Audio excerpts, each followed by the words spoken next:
Hello दोस्तों, आप सभी का स्वागत है हमारे इस YouTube चैनल फन स्कूल में। आज से हम एक नया सीरीज शुरू करने जा रहे हैं जो कि आपके कॉम्पिटिटिव एग्जाम, खासतौर से यूपी टेट, सी टेट के लिए बहुत ही ज़्यादा फायदेमंद आपको देगा।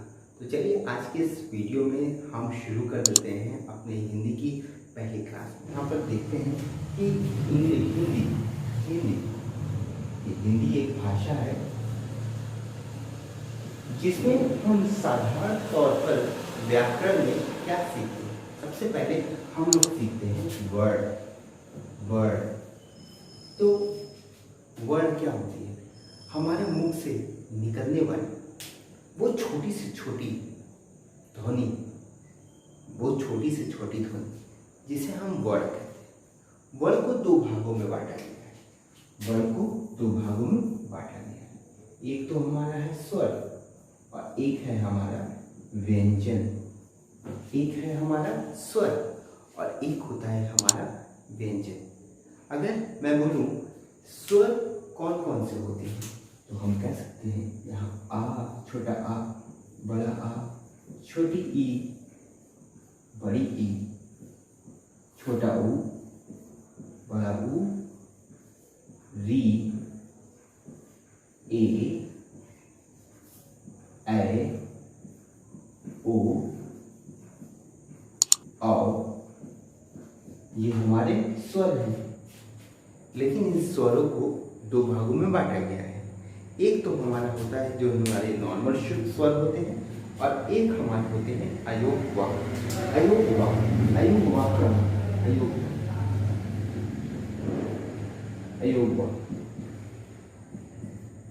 आचार्य हजारी प्रसाद द्विवेदी जी ने कहा है कि जो स्वरों में अलग से लगे हुए हैं अन और आहा वाले स्वर, पर हम जानते हैं कि ये जो अन है इसको हम कहते हैं अनुस्वार। इसको हम क्या कहते हैं? अनुस्वार कहते हैं, अनुस्वार। और ये जो आहा की मात्रा होती है, आहा की मात्रा जो होती है इसको हम कहते हैं अनुनासिक। तो हमारे पास दो चीजें हैं, एक तो हमारे पास है अनुस्वार और एक हमारे पास है अनुनासिक। तो अगर मैं आपसे सवाल पूछूं कि स्वरों की संख्या कितनी होती है तो हम यहाँ पर काउंट कर सकते हैं 1 2 3 4 5 6 7 8 9 10 11। तो स्वरों की संख्या कितनी है तो हम बोलेंगे 11 है। लेकिन अगर हम बोलें संपूर्ण स्वरों की संख्या जिसमें हम अयोग वाक् को भी शामिल करते हैं तो उसकी संख्या कितनी हो जाएगी? 13 हो जाएगी। अगर हम स्वरों में क्या मिला देते हैं? स्वरों में हम मिलाते हैं क्या? अयोग वाक् को, तो वो क्या कितनी हो जाती है? 13 हो जाती है। तो यहाँ पर हमने जाना कि वर्णों के दो प्रकार होते हैं, स्वर और व्यंजन। स्वरों के बारे में अभी हम यहाँ पर पूरी तरह से जान लेते हैं। तो अब हम लोग बात करते हैं जो हमारे स्वर हैं कि स्वर के प्रकार हम लोग जान लेते हैं। तो ये स्वर के कितने प्रकार होते हैं? तो सबसे पहला हम यहाँ पर प्रकार की बात करेंगे, स्वर के प्रकार की बात करेंगे, ह्रस्व स्वर। तो यहाँ पर हमारा है ह्रस्व स्वर। तो क्या होता है ह्रस्व स्वर?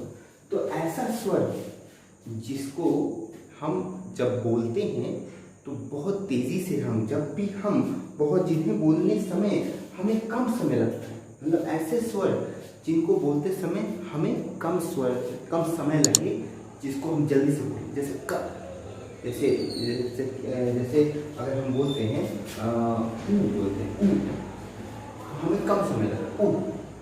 जैसे छोटी ई बोलना होता है, ये छोटी ई इस तरह से लिखते हैं तो छोटी को ई बोलते हैं। उसी तरह जिन स्वरों को बोलते समय हमें कम समय लगे उसे हम क्या कहते हैं? उसे हम कहते हैं ह्रस्व स्वर कहते हैं। अब ह्रस्व स्वर में कौन कौन से स्वर आते हैं इनके बारे में भी हम लोग जान लेते हैं। ह्रस्व स्वर में हमारे पास आते हैं आ आता है, ई आता है, ऊ आता है, छोटा ऊ, और री आता है। हमारे पास कौन कौन से आते हैं? आ आता है, ई आता है, छोटा ऊ आता है और री आते हैं। मतलब ये सभी क्या है? ह्रस्व स्वर है। इन सभी को हम क्या कहते हैं? ह्रस्व स्वर। आ, छोटी छोटा ऊ और री, ये सभी क्या होते हैं, ह्रस्व स्वर होते हैं। उसके बाद हम लोग बढ़ते हैं दीर्घ स्वर की तरफ। दीर्घ स्वर, अब दीर्घ स्वर क्या होता है, दीर्घ मतलब जिसको बोलते समय ज्यादा समय लगता है। जैसे मैं बोलूं बड़ा ऊ तो हम उसको बोलेंगे ऊ, अगर हम बड़ी ई की बात करें तो बोलेंगे ई। तो इसमें हम ज्यादा समय ले रहे हैं, तो जिसको बोलते समय हम ज्यादा समय ले वो दीर्घ स्वर कहलाता है। अब दीर्घ स्वर की पहचान क्या है, कौन कौन से स्वर हैं, तो ये है बड़ा आ, बड़ी ई और बड़ा ऊ। बड़ा आ, बड़ी ई और बड़ा ऊ, ये सभी हमारे दीर्घ स्वर हैं। ह्रस्व स्वर में बोलते समय हमें कम समय लगता है, यानी कम समय में जिस स्वर को हम बोलते हैं उसे ह्रस्व स्वर कहते हैं। दीर्घ स्वर जिसको हम देर तक या उसमें ज्यादा समय लगता है उसे हम दीर्घ स्वर कहते हैं। तो स्वरों के प्रकार ये यहाँ पर दो हैं। अब हम लोग आगे बढ़ते हैं जिसका नाम है प्लुत स्वर। अब यहाँ पर अगला जो स्वर है हमारा प्लुत स्वर। अब ये हमारा प्लुत स्वर क्या होता है, तो ध्वनि की आवृत्ति लगातार जिसमें बढ़ती रहती है, ध्वनि की आवृत्ति जिसमें लगातार बढ़ती रहती है। जैसे मैं बोलूं ओम, तो यहाँ पर अगर हम लोग को बोलना होगा ओम तो हम बोलेंगे ओम। अब यहाँ पर देख सकते हैं धीरे धीरे इसकी आवृत्ति क्या होती जा रही है, इसकी फ्रीक्वेंसी धीरे धीरे बढ़ती जा रही है। इसको हम कहते हैं प्लुत स्वर। ऐसे स्वर जिनको बोलते समय उसकी आवृत्ति धीरे धीरे बढ़ जाती है। ठीक है, अब यहाँ पर जैसे हम अगले स्वर जो है हमारा वो हम लोग जानते हैं। ये बेसिकली हम लोग कितने स्वर के बारे में बेसिकली जानते हैं, 3 स्वर के बारे में बेसिकली हम लोग जानते हैं, जो कि है हमारा ह्रस्व स्वर, दीर्घ स्वर और प्लुत स्वर। अब उसके बाद हम लोग कुछ अन्य स्वरों के बारे में भी जान लेते हैं। अब हम लोग जानते हैं मुख के खुलने के आधार, मुख के खुलने के आधार पर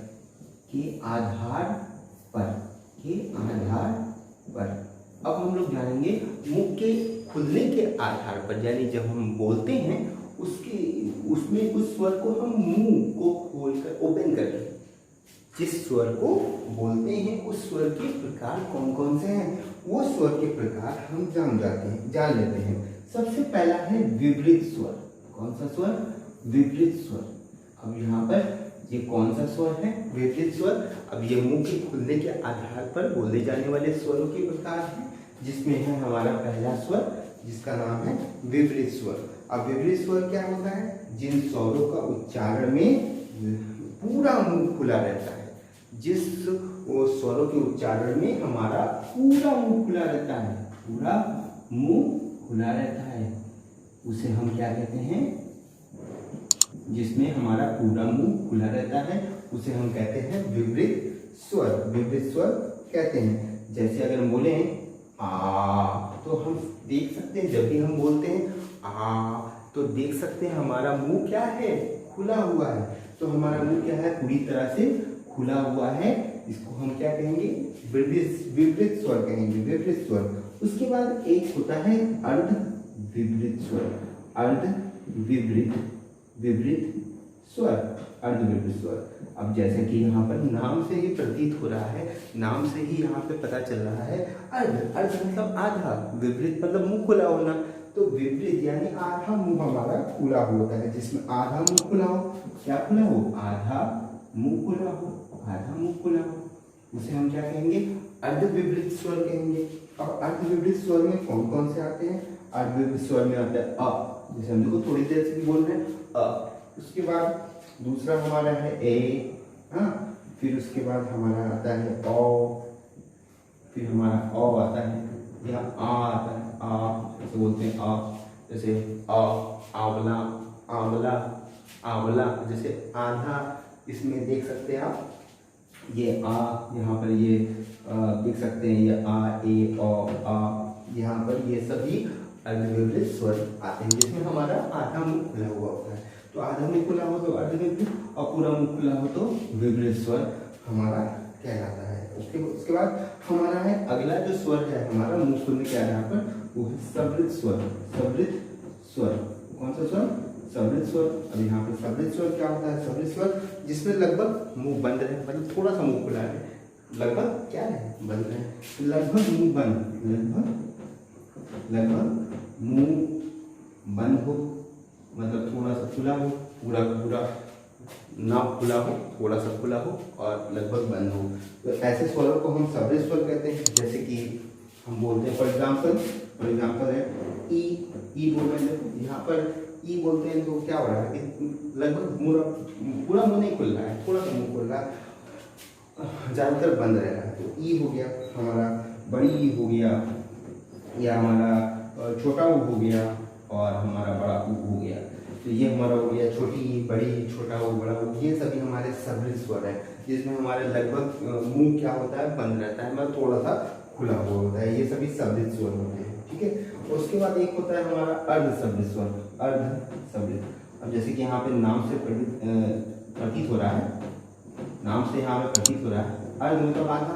अब यहाँ क्या होगा? मुंह बंद रहता है, लगभग मुंह बंद रहता है, लेकिन आधा मुंह बंद रहता है, मतलब आधा खुला रहता है, आधा मुंह बंद रहता है, ठीक है। तो आधा मुंह बंद जिसमें रहे, आधा मुंह जिसमें बंद रहे, वो हमारा क्या कहलाता है? अर्ध सम्मिलित स्वर। अर्ध सम्मिलित स्वर किसमें कहलाता है? जिसमें आधा मुंह बंद रहे। फॉर एग्जाम्पल जैसे हम बोल सकते हैं ए को बोल सकते हैं और ओ बोल सकते हैं, ए और ओ बोल सकते हैं, ये हमारे अर्ध सम्मिलित स्वर है। तो हमारे दो चीज़ हो गए, सम्मिलित स्वर जिसमें हमारा लगभग मुंह बंद रहता है, अर्ध सम्मिलित स्वर जिसमें हमारा आधा मुंह बंद रहता है, फॉर एग्जाम्पल ए और ओ।